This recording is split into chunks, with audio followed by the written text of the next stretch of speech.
Ayan mga katitik, andito na naman tayo sa ating munting manukan. Ayan, maglilinis tayo. Katatapos lang natin butasan yung mga lalagyan natin ng dapuan nila, yung PVC na blue.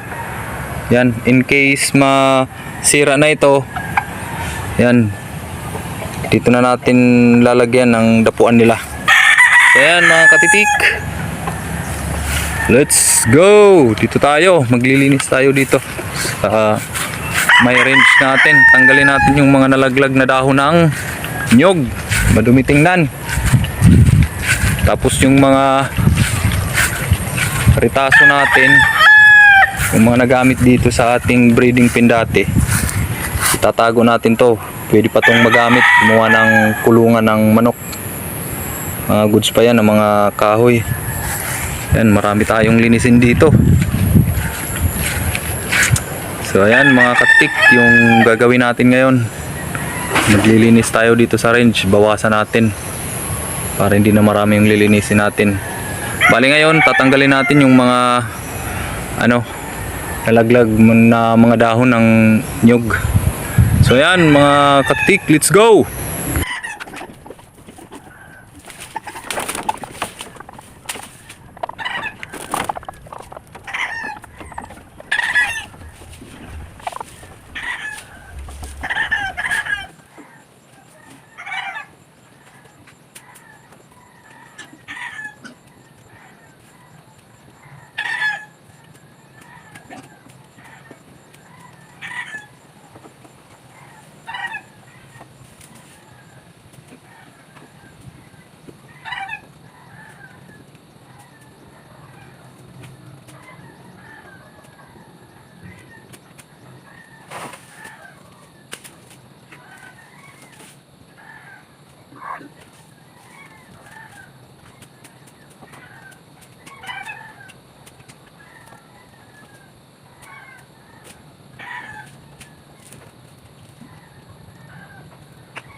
So ayan mga katitik, natapos na nating linisin. Ayan, yung isusunod naman natin, yung mga kahoy, ililigpit natin, ilalagay natin sa taas ng ating kulungan para hindi mabulok ito. Sayang kasi magagamit pa natin yan paggawa ng kulungan ng mga manok.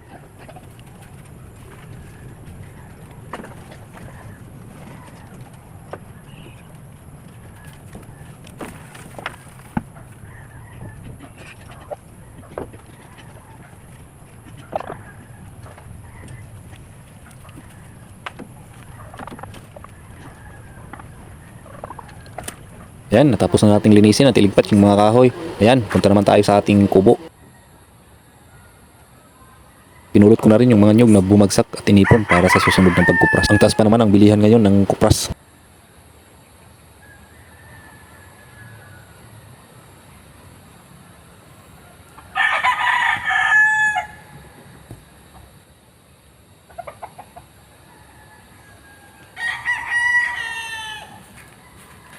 Ayan, pumasok nga tayo dito sa ating munting kubo para kumuha tayo ng ibang gamit. Kasi plano ko magpo-pruning muna tayo sa ating tanim. Masyado ng maraming mga sanga yung bougainvillea natin. Kailangan na natin bawasan.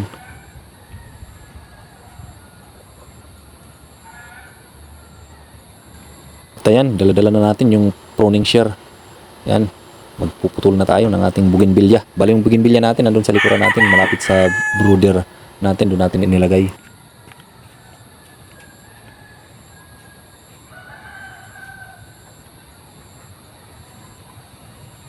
At ayan mga katitik, binanatan na natin kaagad yan. Pinagpuputol natin yung mga mahahabang mga sanga ng bougainvillea natin kasi pangit ng tingnan. Para ng gubat. Kagandahan rin ng pagpupruning ay napapaganda natin yung mga sanga ng ating tanim.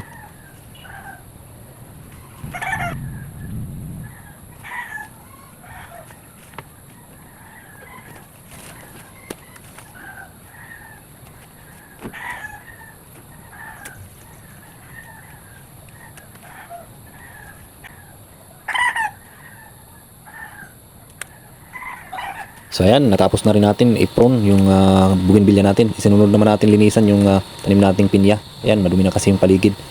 Para mas maganda yung tubo niya, kailangan natin linisan sa paligid. Tanggalin natin yung mga damo-damo na pumapaligid sa ating mga pinya. At nang masiguro natin na maganda yung tubo nila. Kasi ang mga damo-damo na nakapaligid ay maagaw yan ng sustansya sa lupa na sana sulo lang dapat ng ating mga tanim.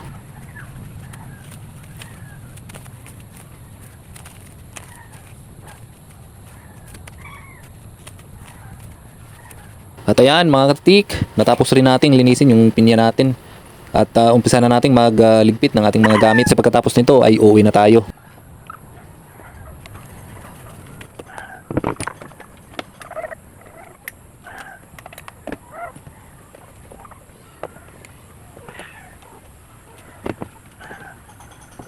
So ayan mga titik, natapos na tayong maglinis dito sa ating munting manukan.